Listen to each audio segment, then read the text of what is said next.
No matter how loud they are, you are the only person who can hear the voices in your head telling you that you're not good enough. Welcome to Agency for Change, a podcast from KidGlov that brings you the stories of change makers who are actively working to improve our communities. In every episode, we'll meet with people who are making a lasting impact in the places we call home.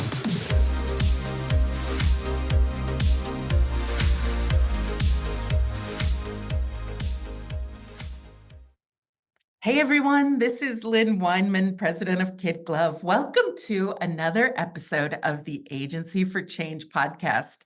Today is actually episode number 199, and I get to speak with my friend Kristin Sukraw, executive producer at StoryFind Films. This organization is dedicated to helping nonprofits discover and share their truth. Kristin is going to take us behind the scenes of StoryFind's unique approach to storytelling. She's going to share insights on how to build a compelling story while fostering a safe space for storytellers. And she's also going to discuss her new book, StoryFind, the Handbook for Finding and Telling Your Nonprofit's Most Impactful Stories. I've read it, and it's a good one to put on your list. Kristin, I can't wait to talk to you today. Welcome to the podcast. Thank you so much for having me, Lynn. I'm so excited to be here with you on this rainy day. It is a rainy day, and I always love talking with you. You and I have known each other for a long time, and we've had the opportunity to work together. I think our businesses started at about the same time, but I'd love to have you start by telling us a story, and that would be the story of StoryFind Films. I would love to tell you the story of StoryFind Films. So we began probably in 2004. Oh, yeah. StoryFind was birthed in the backyard workshop of my husband's house with him and a business partner. They were still in college, and they got this cool project for the College of Engineering. And they thought they were on their way to producing recruitment videos for universities all over the country. Wow. And in a way they were. That's how they got their start. And they actually worked with a lot of schools. They were these young guys who could come in and connect with the students, and they made a living off of it for several years. Fast forward to 2007, Mike and I were married, and we lived in that same house with that business running behind our house until 2012. I actually remember. I remember going to the backyard studio, and it was awesome, right? But you'd park your car in the neighborhood, and you'd use the walking path and go back to that studio. But it was an awesome place to start. Yes, for good or for bad. Sometimes on Saturdays we'd have employees there, and our washing machine was down there, so I would go down and in my sweats and changing some laundry and giving our employees a wave. But it was great. It helped us really establish a strong foundation. And I worked as a mental health therapist from 2007 to 2012 and slowly worked my way into the business. I like to say that I weaseled my way in. I was so fascinated with the storytelling that they were doing. And we really started doing a lot of nonprofit work. So telling a lot of hard stories that had a lot of trauma in them, PTSD. And so I would come in as an interviewer to help take care of those storytellers. And I just loved it. It was like all of my heart came to life in those moments, and finally left my practice in 2012. And we have been on a journey of nonprofit storytelling ever since. That's amazing. I think the first time I worked with you and Mike and your team, we were doing some rebranding videos and commercials for an organization called Tabitha that's near and dear to my heart. And the way you helped us tell those stories really set them on a very positive course. So I'll never forget that first experience, which led to many more later on. So one of the things you've done in recent years is something I love, and that's rebranding. You rebranded your company to StoryFind Films from Reliant Films. I'm curious why you made the change and what kind of impact it's had. So about a year ago, like 2000, probably 2000, beginning of 2023, we began making the shift to StoryFind Films. It really is what it's going to become is a storytelling agency. Yeah. So we are working on all of the pieces of an ecosystem around the art of storytelling. And so eventually we'll drop the films and it will just be StoryFind. So we'll have a video production arm. We're working on an app that's a story vault, which is story organization for nonprofits, where they can drop all of their stories and videos and photos, all of the above. Amazing. We have teaching and training that we're working on right now. And that's just another arm of all of it. It's pretty cool. It's really fun. So we've started doing storytelling in so many other aspects. It's great when an organization wants a video at the end of the day, but a Yeah. lot of times, sometimes they just need great pull quotes for social media, copy for a newsletter, whatever that might be. So we have expanded beyond just film to I love storytelling. that because we as an agency, Kristin, we as an agency often also work with nonprofits kind of on the other side of their business. And we're always going, where are your stories? Where are the quotes? And it's always when you put together a website or a brochure, sometimes it's the very last thing to slide in. Where are the stories? Where are the quotes? So I am so looking forward to partnering with you in this way. So people can't see me because this is a podcast, but I have my dog-eared copy of your book, StoryFind, the Handbook for Finding and Telling Your Nonprofit's Most Impactful Stories. I'm really curious, how does the book play into the rebranding and your overall mission and vision? Yeah, so the book has really been the jumping off point for credibility for us on a national level. Yeah. So we have had this process that we've used internally for years when we work with organizations to find and tell their best stories. And it's absolutely something that organizations can take and use themselves. So we finally were like, let's package it and put it out Yeah. there so that organizations can be doing what we think and believe is the most important thing for their organization, which is telling their stories. And they can do it themselves. And oftentimes they can even do it better than we can because they're the ones that are closest to the people that they serve and their employees, whoever that might be, whoever story that they're telling. So the book has really been the jumping off point of allowing us platforms that we didn't have before, allowing us That's audiences awesome. to speak to that we didn't have before. And it's just been a really cool ride. It only launched in November, but I'm actually heading off for 3 weeks on Monday because I'm so tired from the Oh, launch. It's lasted months. yes, I know. I know you've done speaking. I got a great little box in the mail. You've done podcasts. You have been very, very, very busy. So, but that's really exciting. I want to ask you a follow-up question, and Okay. that is there's often this balance in this new day of marketing and content marketing between do you feel like you're giving your secrets away in the book? Like, does anybody ever ask you, like, why are you just telling everybody your process? Yes, I do feel like I'm giving all of my secrets away, but I do want people to have them. The reality is, storytelling does take time, and Yeah. some organizations are really lucky and they have people who are dedicated to that effort. We're working with World Vision right now, and we're doing training only with them. They have content creators all over the world who can do the great work. And so if we can just help train and put these tools in their hands, they're going to be able to keep doing that great work. And then for other organizations, they don't have those people who are dedicated to their storytelling efforts. So even if they read through the book and they're able to apply some of it themselves, likely they're going to reach out for help. I think for us, it's just a balance of we we want to help in any way we can. And if we can give organizations, especially nonprofits, Yeah. tools to do it themselves, great. And if they need help, we're here to help along the way. I think it's a great marketing strategy, but it's also very true to what I know you and Mike to be is extremely generous people, and you giving away this knowledge to organizations that need it, I think is a very generous and smart thing to do. So I told you before we jumped on, it is a little bit intimidating interviewing somebody with as much experience as you. And in the book, I've dog-eared a page on tips for creating this safe space for people to tell their stories. And on this page, it's 144 for anyone who has the book. You say, if there's one interview skill to master, it's the discipline of allowing moments of silence at the right times. I am so bad at that, Kristin. I've already stepped on your words a couple of times in this interview, but talk to me about that tip. And then I'd also just feel like, can you give us some high-level advice on finding and telling nonprofit stories? Sure.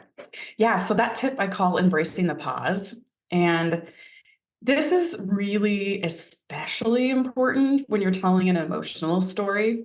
So you can think of it along the lines of don't rescue someone. And that's a motto that we have at StoryFind Films too. If someone is struggling with a deep emotion, don't rescue them from it, because you're going to pull them right back out of it. They're not going to get a chance to say what they really needed to say at the end of the day. And you're going to lose some really great content for your stories. Embracing the pause just means if you can tell, if someone falls silent and you can see that they're really thinking deeply about something, or if they're getting emotional and they're taking a moment to cry, just sit with them in it. Let them experience it. Don't pull them back up out of it, because when they start speaking again, this is true in a therapy session too.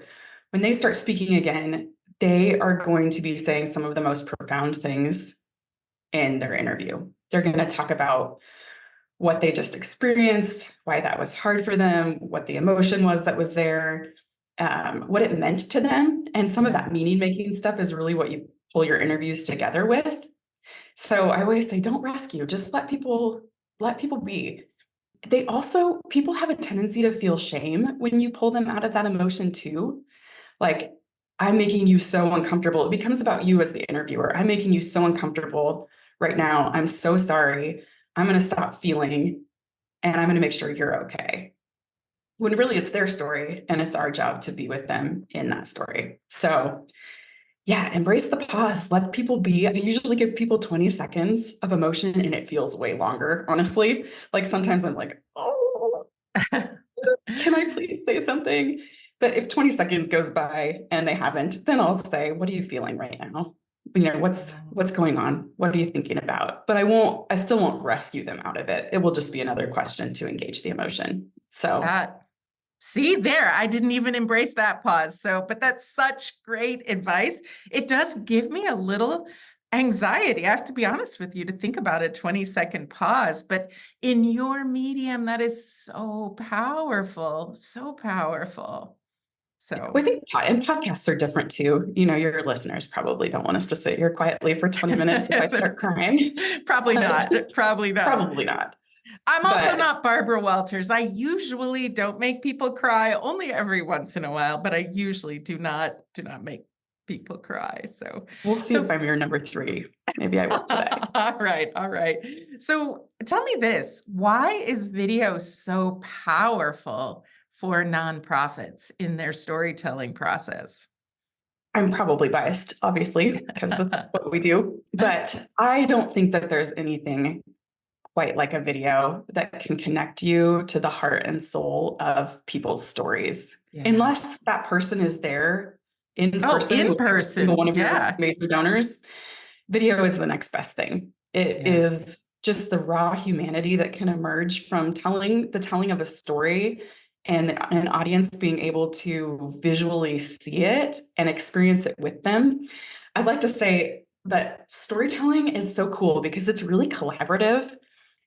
As someone is telling their story, so I'll give an example.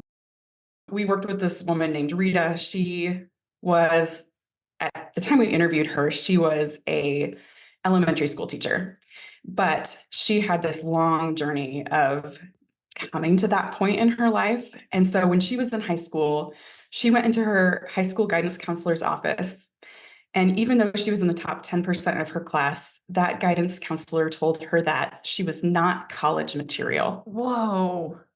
And she should get a job at the sewing factory after high school. And so she graduated, and that's what she did. She went and got a job at the sewing factory. And it wasn't until this school, it was Concordia College, Alabama, stepped in, and someone at her church found her and was like, would you consider classes years later? And she was like, I guess. Anyway, that's like the essence of her story. And she became this amazing educator. But storytelling is this collaboration. So as you hear Rita walking into her high school guidance counselor's office, your mind pairs the imagery with that. Yeah. And we also start overlaying our own meaning onto the stories, which is really cool. So I'm sure all of us can relate to being told we're not good enough. Instantly, we're bonded to Rita as an audience. We can relate, we're not good enough. Our minds are pairing imagery with the story that's being told. And it's this beautiful thing of joining together of worlds. And that's why story is so powerful. And then you take it a step further and it's video. So you can see Rita telling her story. You see the emotion on her face. And you want to support her and other students who are just like her coming along behind. Absolutely. Yeah, it's just sometimes I'm like, is this really what I do for a living? It's so cool. I'm so lucky. Your work is so beautiful, and we'll make sure we link to your website in the show notes too, so people can see samples of your work as well and how you do it. I'm curious because I know you've been doing a lot of speaking engagements all over the country. What are you hearing from nonprofit leaders about the challenges they might be having right now? I think the biggest challenge is always money. Yeah. So it's always, how can we do this? We know we have to tell our stories. That's foundational, but how can we do this in a way that is cost effective, doesn't take up a ton of time, and at the end of the day actually gets results? Yeah, absolutely. That is like probably the biggest thing that we're hearing right now is just, we know this is important, but how do we do it in a way that makes sense? Yeah. Every nonprofit I know, as they think about their investment in any kind of storytelling or marketing or communications or branding, they're weighing the fact that I'm taking money from serving our mission to put it into these mediums.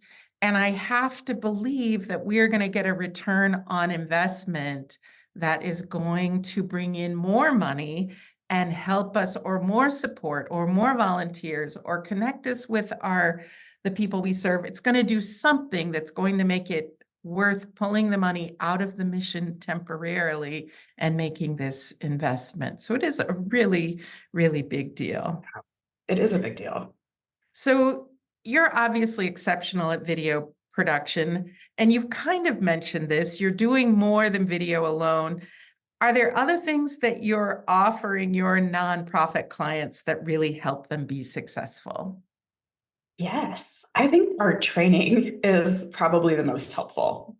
So if organizations want to do storytelling in a way that drives results, and I think that's really key, we want everyone who goes through training with us to walk away and have a methodology to actually be successful with their storytelling efforts, that it's not just like we're telling the story and we hope that it does something, but we also study and teach the psychology behind moving an audience to act at the end of the day. Yeah. So our trainings, I think, are, again, I'm biased, I think they're pretty invaluable, that if you already know storytelling is something you should be doing, like, let's do it in the right way that will actually make you money. I love that. With it. You know, what I love about that is sometimes we think that, hey, I'm a good writer, I'm a creative thinker, I connect well with people, I can do this. And maybe you can, but having that structure, having that methodology really helps ensure that you are moving people and you are instilling behavior change, whether that behavior change is opening your wallet and making a donation, whether it is signing up to volunteer, whether it is a behavior change related to some type of maybe public health issue or social issue, all of those things are impacted, but it's more than pretty words and pretty images. It's really making them work together for that. I think that's right on. Yes. Cool. And I'm just going to jump in really quick with this. One of the other things that we hear from nonprofits all the time is that when they set off to do a story or set out on a storytelling journey, they will start to hear from different department heads like, oh, could you just put this in? And well, why aren't you talking about my initiative? And how come we don't do just this? Or how come, just it, and the video or the story that they're telling at the end of the day just ends up being this, what I call just a pot of stew. Like you throw in this, you throw in that, and you hope that like at the end of the day, it tastes good. Yeah. But it's 50-50, like maybe it will and maybe it won't. And so it also, our process, the StoryFind process also really gives nonprofits a way to anchor their messaging so that when those conversations come up, they have a way to say, yes, what you're doing is awesome, but for this initiative, these are the things that we're focusing on, and this is why. I love that. Yeah, that's actually one of the things that we've heard most back from our nonprofit clients is it's given me a tool to talk to my coworkers about what we're doing and to not allow that chaos into the story. chaos. I love that. Yeah. We call that Frankensteining a project too.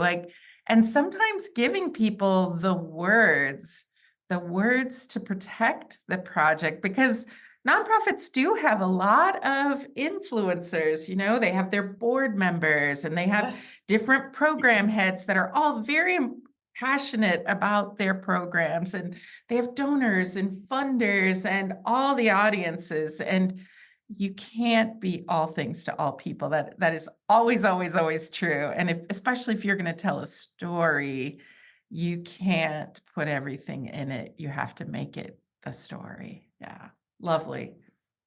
So you shared a story earlier about Rita, I believe, in Concordia, Alabama. You've told so many stories. Like, I even wonder, since 2012, when you came in full time, or 2004, since Mike started the business, like, is there any one story, in addition to the one you've already shared, that really stands out at the top of your mind for being particularly impactful? Yes, and I feel guilty for having favorites, but I do.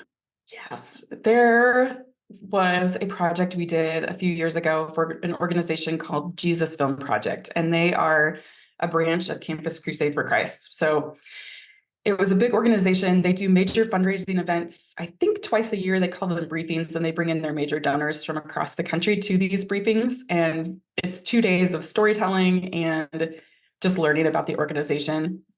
It's where they make their big asks, essentially. It's not a gala, but it's an all-day event for 2 days. One year, they wanted to do a donor story. And this is different. Of course, usually we're used to telling the beneficiary stories where we come in and work with those and really tug on the heartstrings, but they wanted to have like an everyday couple that other donors could see themselves reflected in. And that process of finding a donor story was absolutely one of my favorites. Really? We ended up yes, which is cool because I don't know, I'm in love with all of the outcomes and all of those stories that we tell, but this one was just special. We worked with a couple named Warren and Brenda Fole, and this is the reason that I love their stories so much. And this is the key ingredient to successful stories too. They were willing to be vulnerable in every area of their life. Wow. So they were occupational therapists turned what they called failed missionaries to Poland. They returned to the United States, and their son was diagnosed with a fatal progressive illness where they watched him pass away over 13 years, like truly like horrible. And along the way, they turned major donors to the Jesus Film Project when Brenda's family's business, her father's business, started doing well. And she earned stock options with them. And it was just the most beautiful story of what a life really well lived looked like. Their relationship together was just so strong, and they went into the hardest places of their story. And that's what allowed the audience to fall in love with them, to see, again, like we talked about earlier, the storytelling being a collaboration. Any one of us could find ourselves in the Foles story. Wow. And so when that's shared from stage, and this is why I'm probably most proud of it too, no one in the audience had an excuse not to give. And it was just a cool twist on storytelling. I love it. I didn't cry, but you got me teared up. I was going to say, nobody's ever made me cry before, but you're getting close there. You're getting close. That would be a first. So, all right, all of this great stuff, the training, the videos, the book, the stories, the advice. What is upcoming, either initiatives or projects that you might be excited about? First, a 3-week vacation. That does sound lovely. On the book launch. I'm so jealous. Yeah, I've been waiting for a while. And then we just have a year of building in front of us.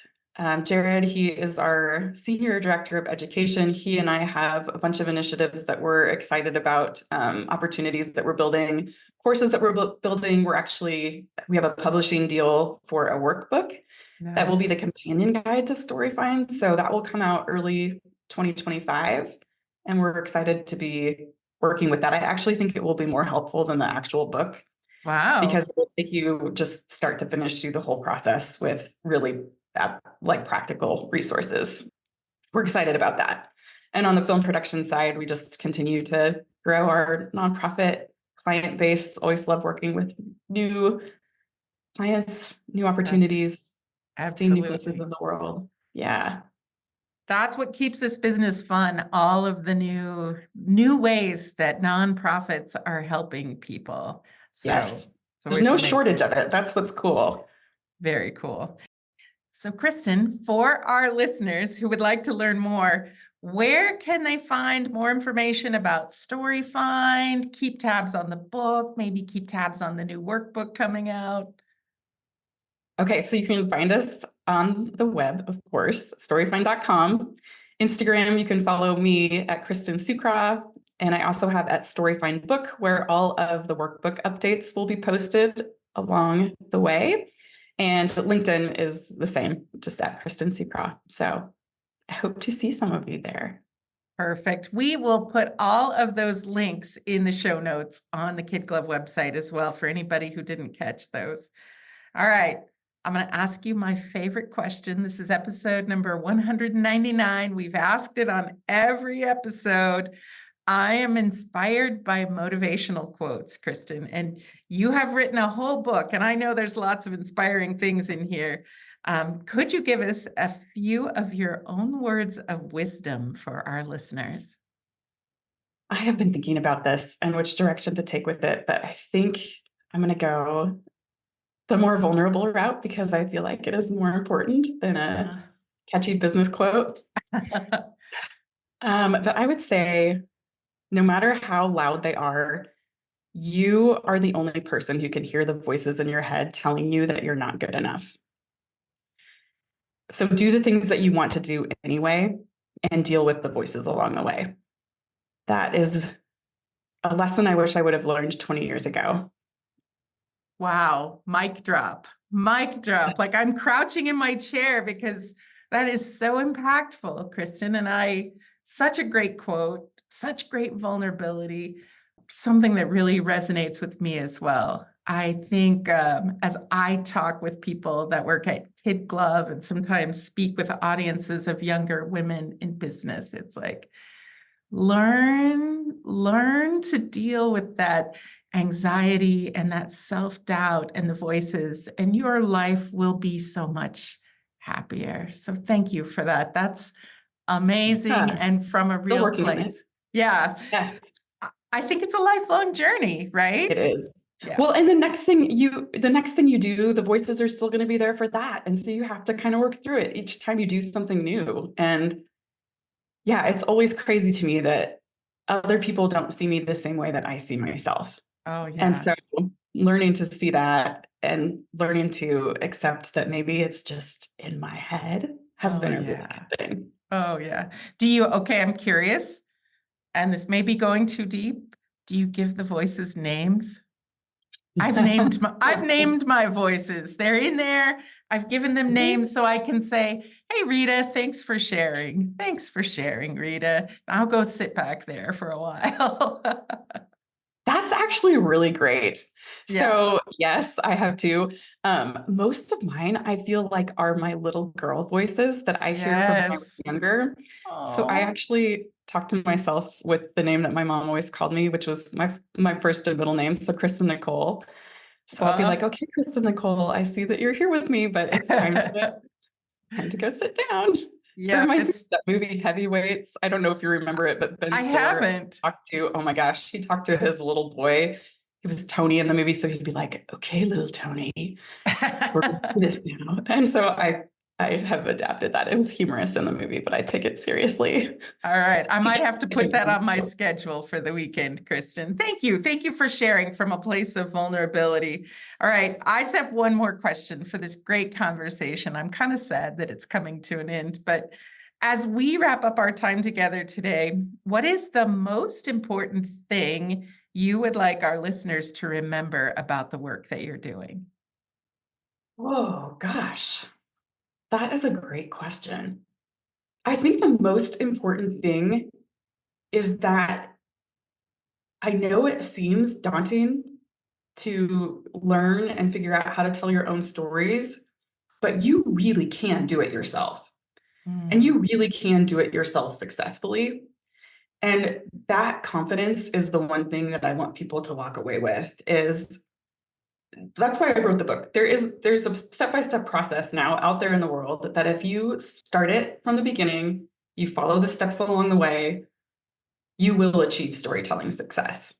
And that is my hope for the nonprofits who can't afford a partner, for the nonprofits who feel like they don't have time. Learn the process, follow the process, and you can do it. I know you can that's do it. amazing. That's Yeah. amazing. Thank you for that. So, Kristin, I fully believe the world needs more people like you, more organizations like StoryFind, and I really appreciate you taking time out of your busy schedule before your vacation to talk with us today. Thank you so much for having me. This was the easiest interview ever. So I think you've got your interview skills down. Thank you. That means a lot coming from you. Thanks, Kristin. I appreciate you being here. Thanks for having me.